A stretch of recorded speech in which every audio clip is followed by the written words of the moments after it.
Malolele, talofalava, aloha, kiora, and all other greetings. So I just want to thank the committee for allowing us the opportunity and all that were involved in putting this event together to present today. We are Empowered Living Services. As Empowered Living Services, we manage the direct services, resources, and peer-to-peer support groups that are given to our PI and underserved communities. I have the privilege of working with a wonderful staff. So my name is Lulu Latu-Wolfgramm, and I am the Director of Empowered Living Services. My staff that's here today, so I have Nisi La'a and Bernice Ova, who are CHWs that manage specific projects. I have Vitoria Tanuvasa, who is the CHW who works with our rental assistance project. Jakey, Siolo, and Kaile, Akina are our case managers, and they work with our community in obtaining direct services. We also have Tolina Katoa, Lyric Masina, and Keho Wong, who are not present today, but have contributed to this project as CHWs. Before we start our presentation, we'd just like to ask if you have comments or questions, please drop them in the chat box and we will answer them as we go along. I'll go ahead and turn the time over to V and Jakey as they introduce our Bridging the Crossroads. Thank you, Lulu. Hello, everyone. My name is Victoria, and I'm grateful to be here and for our team to be able to talk today about culture as medicine. The role that our culture plays within our individual well-being as a whole is pretty profound, and it may go unnoticed by some of us, but our culture can be used as medicine to heal our minds, to heal our bodies and our spirit, and contribute to powerful transformations to connect and reconnect us to our roots. So today we'd like to touch upon 3 cultural practices that can be used as medicine: the tradition of partaking kava, second, our family gatherings or gatherings with loved ones, and lastly, the ancient practice of storytelling through music and dance. I'd like to turn the time over to Jakey, who will speak to you on kava. Awesome, thank you, V. So throughout the region, kava drinking has been part of a prestigious ceremonial occasion since ancient times. The installations of a new village chief, agreements between communities, or welcoming of a new important visitor will always include a kava ceremony. Kava can be used as medicine. Village healers and medicine men would often turn to kava as a natural remedy and cure. Kava is highly valued by islanders for its ability to calm, relax, and even sedate individuals struggling with stress, fretfulness, troublesome thoughts, or an inability to sleep and rest. It can be used for conflict resolution or even just part of your everyday life. These long-standing cultural traditions continue to this day. If you look at the pictures, you'll see more of a modernized kava ceremony. And one thing you can clearly see is that there are women involved in the kava ceremonies. So today, modern day kava is used by both males and females as a form of social interaction, space for being amongst your peers, elders, and is now more easily accessible. Whether you mix at home or with your family or out in the kava bar or shared spaces amongst community members.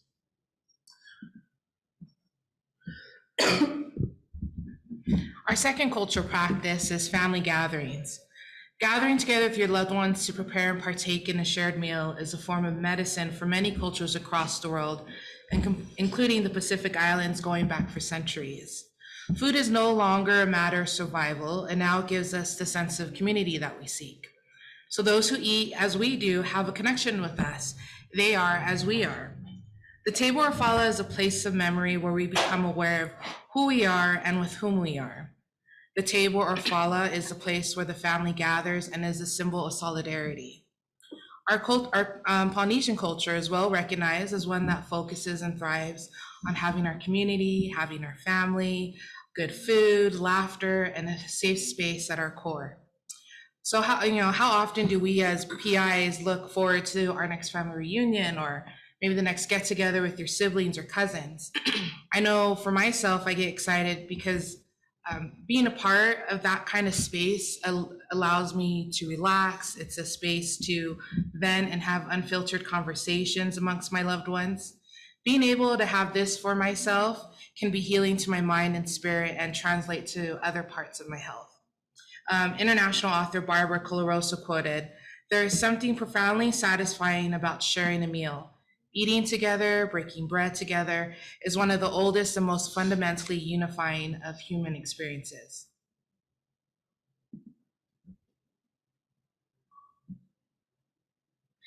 In the Samoan culture, we call it kongai, and Tongans refer to it as kaipola. Beyond our own personal experiences, there is actual research that has long shown the benefits of family meals for strengthening relationships, reducing stress, supporting child development, and improving mental health in children and adults. Studies also demonstrate that regularly gathering together as a family or with close friends who we consider as family can reduce teen substance abuse and pregnancy, improve school grades and self-esteem, and strengthen vocabulary development. But adults benefit too, as studies show improved mood, less stress, and better relationships with partners and children. All of these benefits are medicine to our mental, emotional, spiritual, and physical well-being. As we use our culture of family gathering to our benefit of healing within a communal space, we'd like to now discuss about our last culture point of storytelling through our music, dance, and arts, and as a personal journey that is rooted in self-discovery and a form of medicine.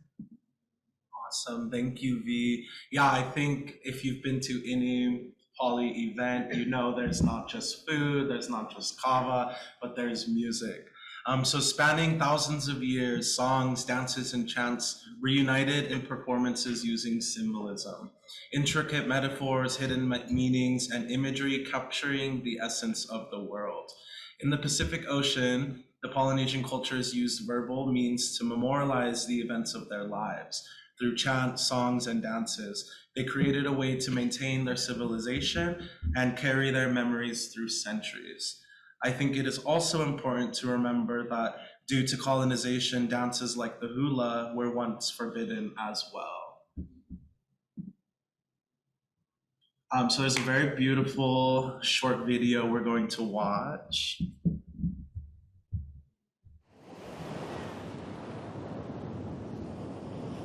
E ala e pa. E ala e kala ika hikina ika moana moana onu ika leva nu ika hikina ayakala. E ala e kala ika hikina ika moana onu ika leva nu ika hikina ayakala. E ala e.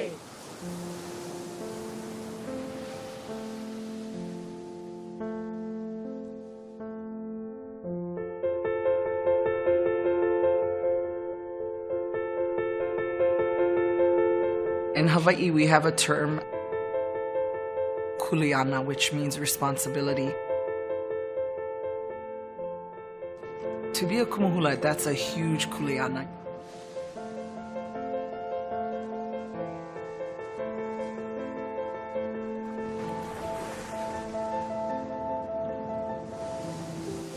The Hawaiian people did not have a written language, and it was the hula that kept all the stories alive.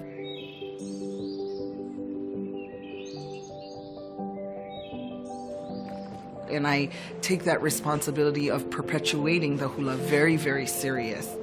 It's your one song of the night. You're only dancing one song. People say, is hula a pastime? Is it a hobby? The hula is our bridge to the past, the foundation of our Hawaiian people. It's my life.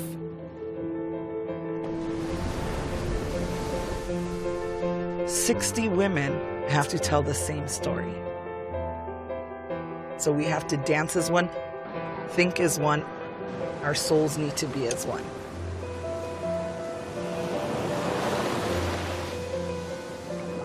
There's a time in our history when hula was forbidden. That was a sad time in our history. But King Kalakaua said, The hula is the heartbeat of the Hawaiian people. So where there is Hawaiian people, there needs to be the hula.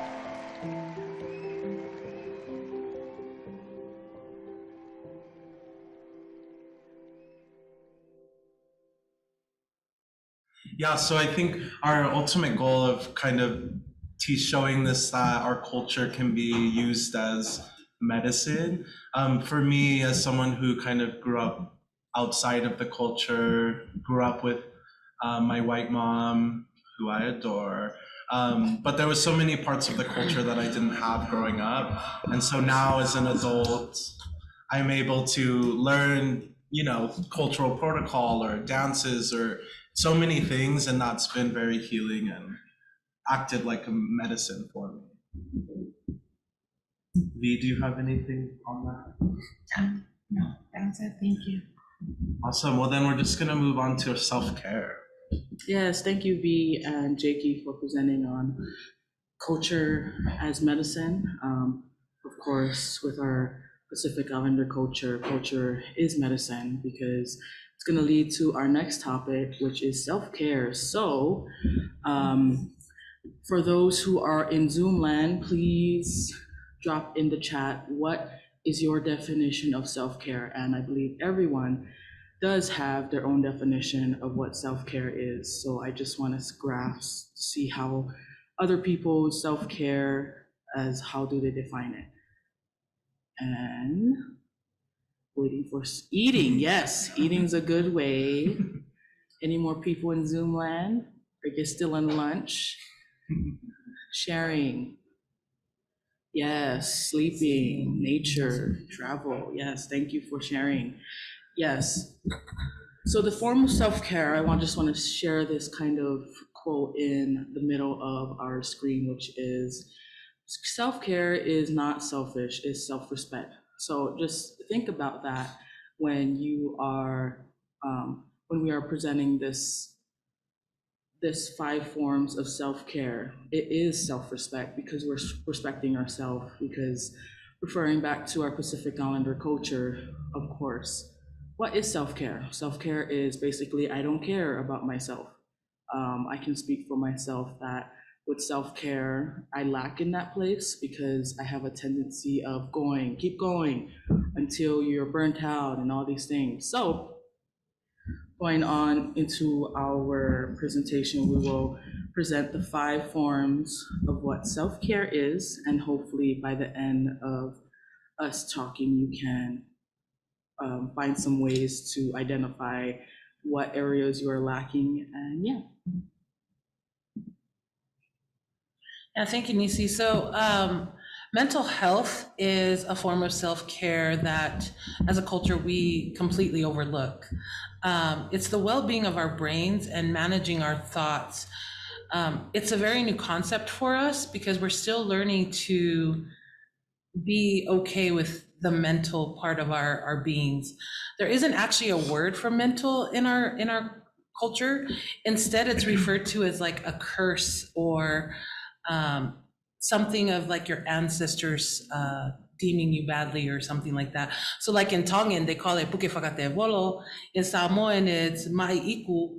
And so it's more of like, instead of us looking at it as a mental health and the well-being of our brains, we're looking at it as if we're being cursed by our ancestors. And so as Pacific Islanders, we're learning how to change this view and this concept. We are human beings, and we need to be aware of our mental health and not view it as a curse. When we have overloads, we need to be aware and engage with our brains to seek assistance and just set those boundaries so that we're able to cope and continue to be happy people. Practicing self-compassion and acceptance is part of mental health. And just as an add-on, mental health and mental illness are 2 different things, but both do not have actual terms in the Pacific Island culture. And so that's why it's so important for us to be more aware of this, especially living in the Western world. So that's the first form where we wanted to cover. Nisi's gonna go ahead and talk about the next piece. Yes. The next piece, the next form of self-care we identify as physical. So with physical self-care, Jakey here kind of mentioned it, that we use song, dance, and all those things to express our culture. So with physical, relating it back to our culture, we do take care of ourselves by, taking care of our land, taking care of our bodies by expressing our culture through dance and hula. Just overall promotes wellness for ourselves. And this is something that we lack, but we are getting better at with joining in on halaus and also getting more active and going outside.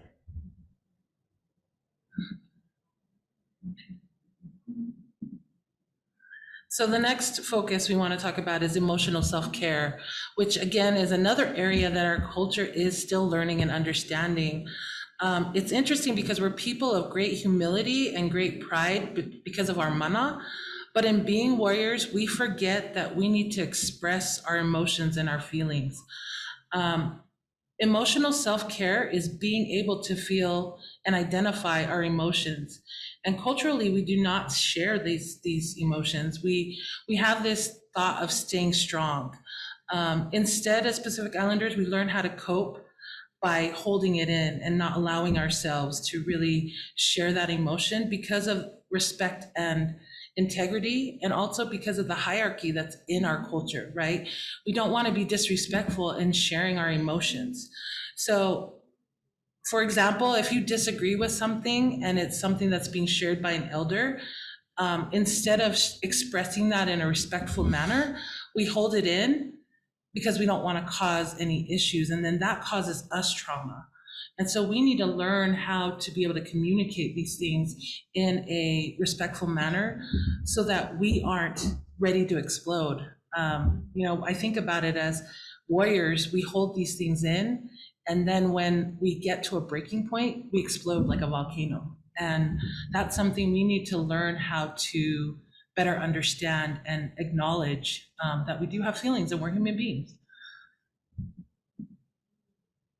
Yes. The third form of self-care we identify as social.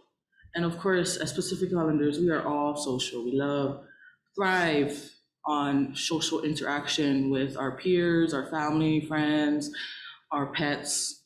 And of course, we have to make sure to give others what you give to yourself. And that's where a place that most people lack is because they give and they don't receive. I believe it's the humbleness within our Pacific Islander culture that we tend to give but not receive.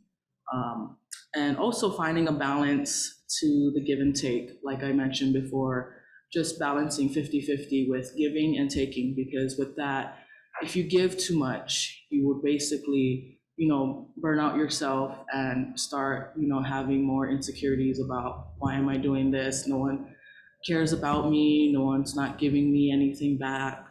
And then just want to share this quote with you.